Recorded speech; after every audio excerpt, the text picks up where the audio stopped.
laba sano iyo badh ayaan shirkaddan ka shaqeeyaa maasha allah tabaaraka allah walaalayaal waxaan doonayaa inaan waxoogaa warbixin ah oo xog ah oo overview ah anigan iga siiyo kombanigeenan iyo sida uu u shaqeeyo ugu horreyn waxaan isweydiin doonaa waa maxay kombanigani walaalayaal kombanigani waa kombani weyn oo caalami ah mabda'a guud ee uu ku shaqeeyana ay tahay kombanigu inuu soo saaro alaab aad iyo aad u tayo sareysa dadka alaabta iibinaya ka shaqaysanayana ay dhaqaale iyo nolol rasmi ay ka samaystaan alxamdulilah marka waxa la yidhaahdaa ama sloganka ama hayska uu leeyahay kombanigu waxa weeye when ordinary people achieve extraordinary results meesha dadka caadiga ah ay ka sameeyaan natiijooyin aan caadi ahayn kombaniga sayniga muuqata waxaad arkaysaan beero waaweyn oo ayuu leeyahay oo laga soo saaro geedka dacarta marka waa kombaniga ugu weyn ee adduunka soo saara geedka dacarta isla markaana warshadeeya xaruntiisa guud waxay ku taallaa gobolka Arizona ee waddanka Mareykanka dhowr iyo 40 sano 3 sano ayaanu jiraa walaalayaal kombanigani ilaa 160 waddan ayuunu maanta ka shaqeeyaa si sharciya 10 milyan oo qof ayaana ka shaqeysta maasha Allah haddaba kombanigu waxa uu caan ku yahay geedka dacarta geedkaas oo runtii faa'iidooyin fara badan leh walaalayaal jirkeena gudaha iyo dibadda labadaba faa'iidooyin fara badan u leh maasha Allah gudaha oo kale faa'iidooyin yani gudaha markaan ka hadlano waa qaybta gudaha ee jirkeena waxa uu faa'iidooyinka uu leeyahay waxa kamid ah dheefshiidka oo aad uga shaqeysiyo caloosha qofka uu bixiyo yani qofku markuu cabo dacartan maasha Allah calooshiisu hadii uu in muddaa suuli aadin si fiican buu suuliga u aadaya oo calooshiisi way furfurmaysaa maasha Allah sidoo kale waxa uu horumariyaa habka difaaca ee qofka jirkiisa awood badan buu markaa jirkiisu yeelanayaa inuu xanuunada weerarka ku soo qaadayo iska difaaco soo kale walaalayaal awood wuxuu siiyaa jirkeena wixii nafaqo leh inuu nuugo oo jirka ay gasho ayuu siiyaa jirka maasha Allah marka geedkani waa geed runtii aad iyo aad u faa'iido badan leh adduunkana shirkado fara badan ayaa tartan ugu jira laakiin shirkada aan lagu gaadhayn ee number 1 adduunka ka ah ee 43 sanadood hadda ka shaqeynaysa waa forever living products way dhammaan alaabta ay shirkadu soo saarto aad iyo aad u fara badan mid walba waxa first ingredient u ah oo lagu daraa waxa weeyaan waa geedka dacarta walaalayaal maasha Allah haddaba walaalayaal alaabteena waa alaab aad iyo aad maasha Allah ah oo runtii dabiiciya oo qof kastaaba walaalayaal u baahan yahay forever living waxyaabaha inuu alaabteeda ku doonanayno waxa kamid ah waa alaab ama geedahan marka ay baxayaan si natural ah oo dabiiciya ayay walaalayaal u baxaan oo waxa weeyaan ma garanaysaa looma isticmaalo sunta cayaanka iyo waxyaabahaas oo dhan geedku waqtigiisa ayuu qaadanayaa sidoo kale shirkadu waxay leedahay urur caalamiya oo aqoon-yahano waaweyn bay leedahay walaalayaal maasha Allah haddaba maxay kombanigani muxuu qabtaa ama wax soo saarkiisu muxuu yahay walaalayaal sida screenka hadda inaga muuqata kombanigu wuxuu soo saaraa productyadan inii muuqda iyo kuwa kale oo aad iyo aad u fara badan ayuu walaalayaal kombanigu soo saaraa marka kombaniga productiga uu soo saaro yani noloshaada dhinac kasta ayaad uga baahan tahay haddii ay tahay qaybtii caafimaadka haddii ay tahay mataqaanaa waxa weeye qaybtii maareynta miisaanka iyo qaybtii qurxintada saddexdaa qaybood ayuu walaalayaal alaabteenu iskugu jirtaa marka qaybta caafimaadka markaynu leenahay runtii waxa jira productyo aad iyo aad u wanaagsan oo caafimaadkeena aad u caawinaya sida qaybta gaaska babaasiirta qaybaha taranka raganimada dumarka waxoogaa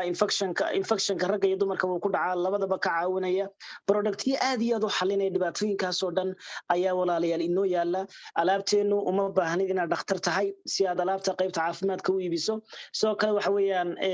alaab u baahan keliya instructionka iyo qaabka loo isticmaalo inaad barato weeyaan alaabteenani runtii waxa kamid ah sidoo kale qaybta macaanka ama dhiigkarka oo kale alaabo qofka xanuunada qaba uu isticmaali karo marka cabitaano aad iyo aad u wanaagsan oo jirka dhan aad ugu fiican ayaa jira jilba xanuunka haday tahay lafa xanuunka haday tahay dadka dhaqdhaqaaq u dhibaya haday tahay fiitamiinaad aad iyo aad u fara badan kuwii caruurta oo kale maasha Allah alaabta runtii aad bay walaalayaal u badan tahay maasha Allah tabarakallah marka wax yar walaalayaal wax yar dulqaata wax yar dulqaata marka alaabteenu waa alaab aad iyo aad walaalayaal u badan oo dhinac kasta ma garanaysaa waxa weeye qofka ka taabanaysa marka qaybtaas waa qaybta caafimaadka qaybta labaad alaabteenuna waa qaybta maaraynta miisaanka qaybta maaraynta miisaankana waxa ka mid ah walaalayaal qaybta miisaan dhimista iyo miisaan kordhinta ayaa ka mid ah labada qaybood ayaa iyaguna ka mid ah maasha Allah isoo kale qaybtii caloosha lagu jirayay bay noo taala marka dad badan oo mashaakilaadkaas haysta ayaa runtii alaabteenu ay xalinayaan soo kale alaabteena waxa ka mid ah qaybta qurxinta oo ah iyaduna qaybta daryeelka wajiga daryeelka jirka iyo daryeelka maalinlaha daryeelka wajiga iyo daryeelka timaha daryeelka wajiga markaan ku hadlano waa kariimaadkii qurxinta oo dhan bay noo yaala haddii ay finan tahay haddii ay tahay haar haddii ay tahay gudguduud ama sacasaan wajiga ka huleelay waxyaabahaas oo dhan producteennu aad bay kaaga caawinayaan alaabaheenu waxay ka caawinayaan timaha haddii ay googa dareemayso ama googa jajaba dareemayso kalena way ka caawinayaan maasha Allah productyo loogu talagalo qaybta timaha la yiraahdo jirta alaabteena waxa jira sidoo kale walaalayaal qayb daryeelka maalinlaha la yiraahdo oo daawadii ilkaha malabkii Allahu musta'an saabuunihi maasha Allah oo aad wanaagsan mid walbana sida loo isticmaalayo waxay qabanayaan aad sideeda u baran doontaan ayay noo yeelan deodorant-ka xataa way noo yeelaa kariimaadka qurxinta qoraxda loo isticmaalo way noo yaalaan marka alaabteena markaanu soo ururino waa alaab guri kasta looga baahan yahay qaybo alaabahan kamidana already gurigaaga way yaaleen oo haday noqoto daawada ilkaha iyo saabuunaadka iyo cadaraanta waxa soo dhanba guri kasta way yaalaan taa macnaheedu waxa weeyaan awal buad soo iibsan jirtay oo dukaano kale aad ka soo iibsan jirtay laakiin hadda kadib xaggana u soo wareegi doontaa insha Allah ta'ala haddaba walaalayaal forever living haddii aynu iyadii isla garanay oo shirkadii isla fahanay isla markaana wax soo saarkii shirkadda aad fahantay saddexda qaybood ay u qaybsamayaan alaab ilaa 200 item oo mid walba qaab isticmaaleed gooni ay leedahay ayuu company-gu noo soo saaraa company-gan sidee buu u shaqeeyaa ama sidee baa dhaqaale looga sameeyaa walaalayaal company-ga waxa dhaqaale looga sameeyaa labada habna waxay kala yihiin marka hore alaabtii inaad ma garanaysaa adigu isticmaasho oo aad noqoto qof ma garanaysa alaabtii ka faa'iideysta siina tafaariiqeeya oo dadka ka siibiya inaad noqoto sidoo kale company-ga inaad ma garanaysaa tafaariiqeyntaas tafaariiqeynayso waa share the product alaabtii ayaad walaalayaal share garaynaysaa oo aad la wadaagaysaa dadka kale ayaad la wadaagaysaa maasha Allah markastoo alaabtii aad la wadaagtaan aad waxaad ku helaysaa qiimaha jumlada iyaguna dadkana waxay ku helayaan qiimaha tafaariiqda ayay ku helayaan oo alaabtii waad sii iib geynaysaa maasha Allah marka qodobka isaga dhaqaale ayaad company-ga uga sameynaysaa sidoo kale company-ga waxa dhaqaale uga sameynaysaa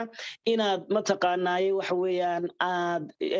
opportunity-ga ama fursadda company-ga ee ah inuu ma garanaysaa waxa weeyaan adigu aad ka hesheed ka faa'iideysatay inaad walaalo kalena ku soo xidho taa macnaheedu waxa weeyaan group baa ku sameysmi team baa ku sameysmi qof kastaana marka uu teamkaaga noqdo ee uu ku soo biiro alaabta uu iibsado qiimo dhimis baa loo sameyn waxana ma garanaysaa qiimo dhimista loo sameeyay adigana waxa weeyaan ma garanaysaa alaabtii uu iibsanaya marka qofkii oo uu si tafaariiqeynaya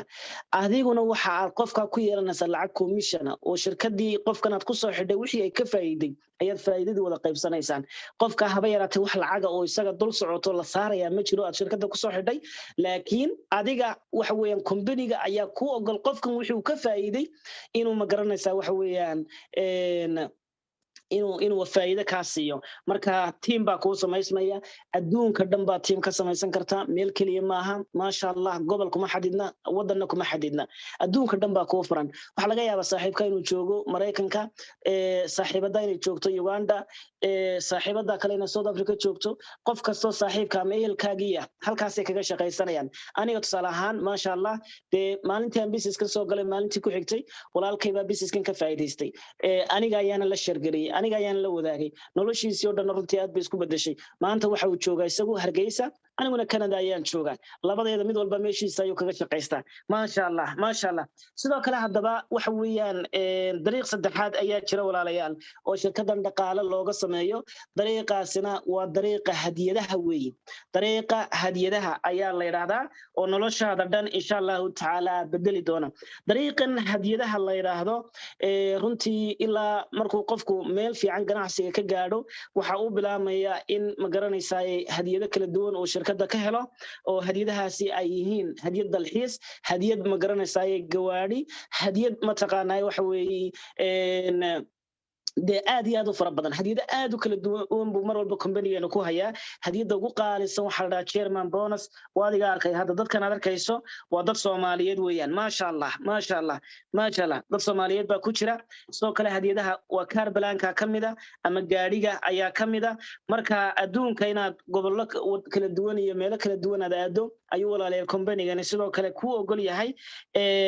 oo noloshaada dhan insha Allah ta'ala ay isbedesho ayuu ku haddaba si aad guulaha u gaadho maxaa lagaa doonayaa waxa lagaa doonayaa marka ugu horeysa inaad isdiiwaangeliso shirkadii aad ka mid noqoto mar alla markaa shirkadda saa isku diiwaangeliso waxaad heli doontaa ID number adiga kuu gaara ID numberka adigoo haysta ayaad adeegaagii ugu horreeyay aad dalban doontaa oo qiimo dhimis haysta waxa lagu samayn doonaa qiimo dhimis 5% adeeg baad iibsan maasha Allah adeegaagu haddii uu gaadho cabir la isla yaqaano shirkadda dhexdeeda oo gadaal iniiga sheegi doono oo darajada koobaad tusaale ahaan $480 marka uu gaadho ama box xiran oo alaabtii ah oo lagu diyaariyay oo $367 marka uu gaadho darajadii koobaad ee shirkadda gaadhaysa darajada koobaad ee shirkadda markaad gaadho waxaad faa'iido laba waxyaabood waxa weeyaan inay alaabtii ku jabto iyo inaad team ku soo xiri karto darajada ku xigtana waxa la supervisor iyadana waxaad faa'iido mar kale alaabtii inay ku jabto dadkii aad ku soo xireysana lacagtii commissionkii ku bato commission badan aad hesho ayaad faa'iidi doontaa dhaqaale badanna walaalayaal waa lagu sameeyaa wana darajada labaad weey kadib darajada saddexaad baad geli doontaa darajada saddexaadna assistant manager baa la yiraahdaa waxaana lagu buuxiyaa 2 bilood gudaheed baad ku buuxin doontaa iyadana insha Allah ta'ala oo adiga iyo teamkaaga iyo groupkaaga ayaa isla buuxinaya oo dadaalkaas sameeyso ayaa lagu buuxinaya kadib darajada markaad gaadho iyadana maxaad faa'iideysaa markastoo talaabaad hore u qaado companigu wuxuu ku ogol yahay faa'iidooyin dheeriya ay walaalayaal ku ogol yahay marka darajada markaad gaadhay iyadana waxaad faa'iidi inay commissionkiina ku bato alaabtina ay aad kugu jabto 43% ku noqoto kadib darajadii afraad ee managerka noqon mar hadda shirkaddan darajada afraad ee managerka noqotana dhammaan hadiyadihii shirkadda ayaa ku bilaabmaya waxa ku bilaabmaya gaadhiga ay koobaad waxa ku bilaabmaya sidii aad gaadhiga labaad ku lahayd dalxiiska koobaad dalxiiska labaad waa adiga arkaya dalxiiskii adduunka dhan bandhigii waa weyn ayuu walaalayaal companigeenu sameeyaa maasha Allah tabarakallah dad Soomaaliyeed ayaa sanadkan ka qayb qaatay oo runtii ka guul gaadhay horena qaar kale ayaa uga guul gaadhay maasha Allah runtii forever living waa meel qof kasta anfacaysa walaalayaal qof kasta ayaa anfacaysa maasha Allah tabarakallah haddaba ka mid noqoshada companigeeni wax weeyaan walaalayaal waa bilaash haba yaraatee wax lacaga oo qofka laga doonaya ma jirto wax lacaga oo lagu xidhaya ma jirto si aad guulaha u gaadho marka hore waa inaad xubin noqoto okay bilaash baanad ku noqonaysaa kadib shirkaddan waa inaad darajooyinkeega sidii aad ku buuxin lahayd waa inaad barato haddaba si aad darajooyinka waxaad ku buuxinaysaa aad u taqaano waxaad kow u baahan tahay inaad barato lacagta ay shirkaddan isticmaasho ee u goonida ah lacagtaana waxaa la yidhaahdaa CC baa la yidhaha walaalayaal waa dhibco yar weeyi shay kastoo alaabta ka mid ah dhibco yaroo gooniya ayuu leeyahay dhibcahaas ayuu qofku ma garanaysaa uu tirsanaya tusaale ahaan markaad isdiiwaangeliso darajada koobaad waxaad ku buuxin doontaa 2 dhibcood ama 2 CC inaad iibsato adeegaaga marka la isku geeyo hadduu 2 dhibcood isla noqdo darajadii koobaad baad buuxin haddaad 2 dhibcood aad buuxin kari weydo hal marna dee waad iska kala yaryaraysan haddii aad waxa weeyaan 3 jeer ilaa waad kala yaraysan kartaa ama se box alaab xiran oo combo bag la yiraahdo oo hal mar iyadu isku xiran baa lagu siino alaabtii ugu muhiimsanay shirkadu ku jirto oo aad iyadana darajadii ku buuxin karto xarunteena deegaanada Soomaaliyeed oo dhan waxay ku taallaa magaalada Hargeysa wadan kastana ma garanaysaa lacag baa laga isticmaalaa lacag gooniya laga isticmaalaa marka labadaasiisi waxay u dhigmaan ee darajada koobaad ku buuxinayso magaalada Hargeysa $480 alaab u dhiganta markaad iibsato ayaa darajadii koobaad buuxin su'aal baa meesha taala 480 ma hal mar baa wada shubanaya haddii aad wada shuban karto wada shuban haddii kalena waad iska yaraysan oo alaabta wixii aad u baahan tahay horta bal familigaagi asxaabtaadii imisa ayaa gaas ka cabanaysa imisa la faxanu ka cabanaya bal horta dalabka diyaarsan marka hore dalabka markaad diyaarsato dalabkaaga hadduu kugu gaadho 480 hal mar iska buuxi haddii kale waxa weeyaan ma garanaysaa dee iska yaryarayso oo saas ayaad ku buuxin dalabka ugu yara xarunta Hargeysa laga sameeyaa waa $75 wixii ka sarreeyo dhan waad ku dalban kartaa alaab oo shirkadii waad kaga mid noqon kartaa 2 bilood baad haysataa inaad ku buuxiso ama se hadii kale waxaad sameyn kartaa $367 oo bogoska ah ayaad iibsan kadib insha Allah darajadii isla maalinta waa tahay isla maalintaaba waa lagu hambaliyeen waayo darajadii koobaad baad buuxisay waayo talaabo guul weyn aad qaaday waayo waxa weeyaan ganacsigaaga meel fiican buu galayaa shirkaduna abaalgud waxay ku siin doontaa in qiimo dhimis aad iyo aad u weyn oo 35% ah ay ku siiso isla markaana shirkadu ay ku tiraahdo maanta laga bilaabo dad baad igu soo xiri kartaa dadkaad igu soo xidhana lacag bonus oo commission ayaan ku siin doonaa oo fursad kale oo shaqo abuura ayaa halka iyadana dadna uga sameyn kartaa adiguna aad ka samaysan kartaa kadib waa darajada labaad waxa ka caawinaya teamkaaga ma sha Allah qaabka darajooyinka ku buuxinayso iyo darajo kasta waxa laga doonayo training gooni ah ayaad qaadan doontaan haddaba walaalayaal kamid noqoshadu waa bilaash kaliya dalabka un baa laga doonayaa kadib darajada koobaad markaad buuxisana waxa lagula qorsheyn doonaa guulaha waaweyn ee kombanigani dad Soomaaliyeed oo guulo waaweyn ka gaadhay baa jira marka hadaad doonayso anigu ma ku guuleysan doonaa ogow dadkan hadda kaaga muuqda screenka ninka hadda bidixda xiga waxa la Gabriel Brizona baa la yiraahdaa waxa uu iska ahaa qof general practitioner buu iska ahaa iska dhakhtar buu iska ahaa maanta businesskan ayaa uu ka faa'iideystaa Soomaalideena dad dhakhaatiir ah oo runtii ganacsiga guulo waaweyn ka gaadhay baa jira kuwan dhexda ku jira Philippines weeyi deravisti bay hayeen iyo neera space ugu jireen oo lamaane weeyi maantana ganacsiga guulo waaweyn bay ka gaadheen marka noloshoodii bay isbedelashay waxa weeyaan ma garanaysay adigana noloshaada way isbedeli kartaa ama wax soo baro oo CV lahaw ama yaanad waxba soo baran sidoo kale dadkan aad arkayso waa interior designer bay hayeen halkan waa Olivia Lidker ayaa Lidki baa la yiraahdaa Canada ayaan wada joognaa wuxuu ahaa dadkan software-ka ku takhasusay buu ahaa laakiin one day waxa uu fursad u helay Jaaniskan maantana waxa uu kamid yahay dadka guulaha waaweyn ka gaadhay si lamid ah kuwan iyagana waa dadkan aad arkaysaan qaybta Mareykanka weeyaan laakiin Soomaalideena dad aad u fara badan oo aan tiro lahayn ayaa runtii iyaguna guulo waaweyn walaalayaal ka gaadhay aniguna aan kamid ahay ma sha Allah tabarakallah haddaba maxaa ku xiga maxaa talaabada laga doonayay tahay marka ugu horeysa haddii aad doonayso caafimaadkaaga inaad kor u qaado iyo caafimaadkaaga dadkaagaba kombanigani aad buu ku anfacayaa iyo noloshaadaba haddii aad doonayso inaad hesho adigoo alaabtiina ka faa'iideysanaya opportunity-gan inaad ka faa'iideysatana kombanigan waa uu ku hayaa kaliya go'aankaaga baa walaalayaal la sugayaa insha Allah iyo inaad ka mid noqoto kombanigeena soo dhawow intaa wixii ka dambeeya waxaad la xiriiraysaa qof walba qofka warbixinta kuu soo diray ee kula soo wadaagay insha Allah ta'ala oo aad u diri doontaa magacaaga oo saddexan iyo gmail-kaaga iyo waqtiga aad dhalatay biidnillaahi kariim